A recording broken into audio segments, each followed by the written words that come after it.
Mesdames et messieurs, bonsoir et merci si vous nous rejoignez sur votre journal de 22 heures à la une de l'actualité.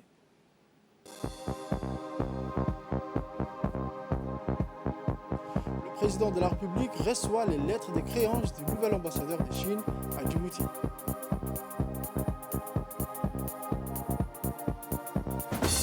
16 prétendants pour un fauteuil au Zambie.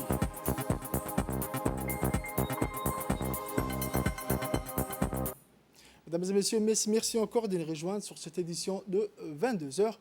Le journal au complet, le président de la République, son Excellence, M. Ismaël Omar Guelleh, a reçu ce jeudi au Palais de la République les lettres de créance du nouvel ambassadeur de la République populaire de la Chine auprès de la République de Djibouti, son Excellence Hu Bin. Le diplomate chinois qui prend aujourd'hui ses fonctions chez nous est un ambassadeur extraordinaire et plénipotentiaire avec pour résidence Djibouti. Au cours de la cérémonie dédiée à la remise de ces lettres de créance, M. Hu Bin a tout d'abord rendu un vibrant hommage au leadership politique du président Guelleh. Sous votre conduite, Excellence, Monsieur le Président de la République, le gouvernement et le peuple djiboutien ont œuvré activement à la recherche d'une voie de développement adaptée aux conditions nationales permettant à votre pays de réaliser un développement vigoureux dans tous les domaines, a-t-il déclaré. Il s'est ensuite réjoui de renforcements sans cesse continus intervenus dans les relations sino-djiboutiennes, et ce, depuis l'établissement des relations diplomatiques entre les deux pays il y a de cela 42 ans. Ces dernières années, la confiance politique entre la Chine et Djibouti n'a cessé de se renforcer et la coopération pragmatique a porté des fruits dans divers domaines, a-t-il noté en ce sens, citant la collaboration que les deux nations ont récemment eue autour de la Covid-19 au titre de la solidarité et entraide réussie entre autres. Le diplomate chinois a mis également à profit cette allocution pour réitérer l'engagement de son pays à poursuivre les partenaires stratégiques et gagnant-gagnant avec la République de Djibouti, notamment à travers la mise en œuvre des acquis du sommet de Pékin, du Forum sur la coopération Chine-Afrique et de l'initiative de la ceinture et la route. Il clôt son intervention en faisant état de sa détermination à ne ménager aucun effort pour renforcer les relations d'amitié et de coopération sino-djiboutiennes et resserrer les liens afin d'apporter plus de bénéfices à nos deux pays et à nos deux peuples. Le président de la République, son Excellence, M. Ismaël Omar Guelleh, qui prit lui aussi la parole, a d'emblée souhaité la bienvenue à Djibouti aux nouvelles représentants de la Chine auprès de notre pays et mis ensuite à profit cette audience pour souligner le caractère hautement privilégié des relations bilatérales entre les deux nations. A fait surtout état de l'attachement de la République de Djibouti à œuvrer continuellement à la préservation et à la promotion des partenariats stratégiques et que les deux pays entretiennent dans la quasi-totalité des domaines de développement avant d'assurer le nouvel ambassadeur chinois du soutien plein et entier de son gouvernement dans l'accomplissement de sa noble mission. La cérémonie des remises de lettres de créance du nouvel ambassadeur de la Chine, Hu Bin, s'est déroulée en présence du ministre des Affaires étrangères par intérim, M. Mohamed Abdelkader Moussa Halem, également ministre de l'Environnement, et la conseillère diplomate, Mme Fathia Jama. Autre actualité, à Tadjoura, le Premier ministre, son Excellence, M. Abdelkader Kamel Mohamed, en compagnie du ministre de la Défense chargé des relations avec le Parlement, son Excellence M. Hassan Omar Mohamed, le ministre de l'Intérieur, son Excellence M. Saïd Nour Hassan, et le secrétaire d'État chargé au sport, son Excellence M. Hassan Mohamed Kamel, a entrepris un déplacement à Tadjoura. La délégation conduite par le Premier ministre a pu être accueillie par le préfet de la région, Hassan Dabelé, et le président du conseil régional. Au cours de ce déplacement, le Premier ministre a reçu et échangé avec les membres de la société civile dans les OCAL, les ulama, les associations des femmes et la jeunesse locale. À cette occasion, le Premier ministre Abdelkader Kamel a rappelé son attachement profond aux valeurs de paix, de solidarité et d'unité en son nom et au nom du chef de l'État, son Excellence M. Ismaël Omar Guelleh. Le Premier ministre Abdelkader Kamel a également rappelé que le peuple djiboutien a toujours été connu et reconnu pour ses qualités de tolérance, d'ouverture et qu'il en serait toujours ainsi. Le Premier ministre a également mis en garde contre les agitations et les manipulations issues notamment de certains réseaux sociaux. Pour finir, le Premier ministre s'est satisfait de la gestion des événements par les autorités tout en réaffirmant fermement que le peuple djiboutien dans sa totalité souhaite et mérite de vivre en paix, unis autour des valeurs portées par ce pays, son président et l'ensemble du gouvernement.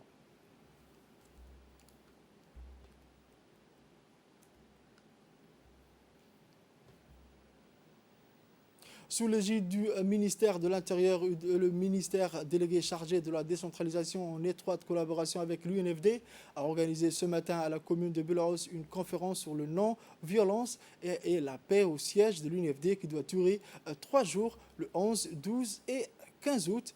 L'objectif de cette campagne de sensibilisation est avant tout de veiller à ce que la paix, l'unité et la coexistence pacifique des communautés de la région ne puissent être violées. Le but secondaire de cette initiative est de rappeler aux citoyens que l'on ne prospère que dans la paix et que son voisin, quelle que soit son appartenance ethnique ou tribale, n'est pas son ennemi mais demeure plutôt un pilier et surtout son premier secours dont il ne peut s'enlacer. Ont participé à cette conférence la vice-présidente de l'UNFD, Mme Hasna Ahmed Bilil, les députés, les présidents de communes de Belhaus, M. Mohamed Ismail, le maire adjoint de la capitale, M. Othman Hamed, les présidents des annexes des différents quartiers, des chefs de quartier d'Arhiva et Saline Ouest, ainsi local et ulama de différents quartiers. Des chansons traditionnelles en Afar et en Somalie ont illuminé l'atmosphère avec les deux chanteurs, Abaïzid et Gessoud. Écoutons à présent Mme Hasna Bilil, vice-présidente de l'UNFD. Elle a souligné dans son discours l'importance de la cohésion et de la stabilité dans notre cher pays. Et que Djibouti est et sera toujours un pays de paix.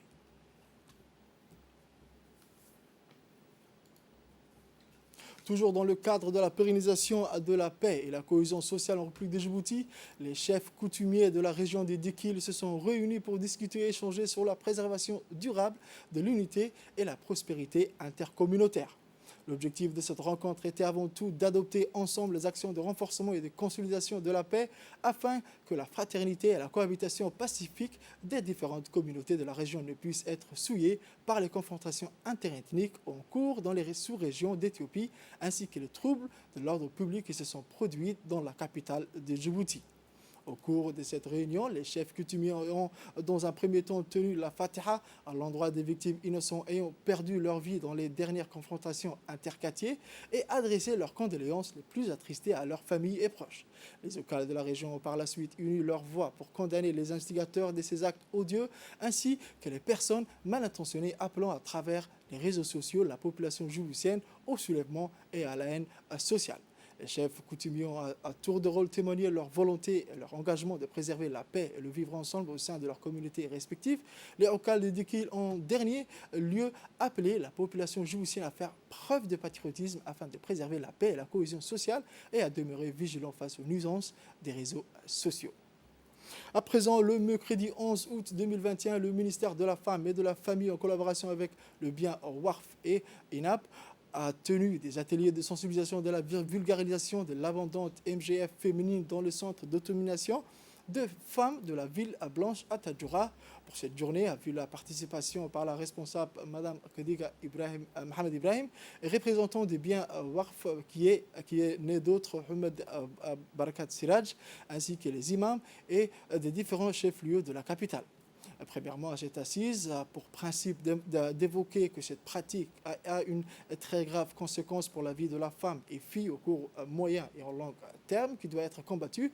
De l'avis d'imams et spécialistes, le MGF ne présente aucun bénéfice pour la santé de la fille et de la femme, problème d'accouchement pendant les règles, etc. Parmi les convives, le chef des villages a appuyé que cette pratique est néfaste pour la communauté féminine. Ils exhortent à toutes les populations concernées de lutter contre le MGF avec plus d'engagement collectif et individuel. Actualité internationale à présent, Zambie, dès 6 h du matin, de longues queues se formaient déjà devant les bureaux de vote de Lusaka, la capitale.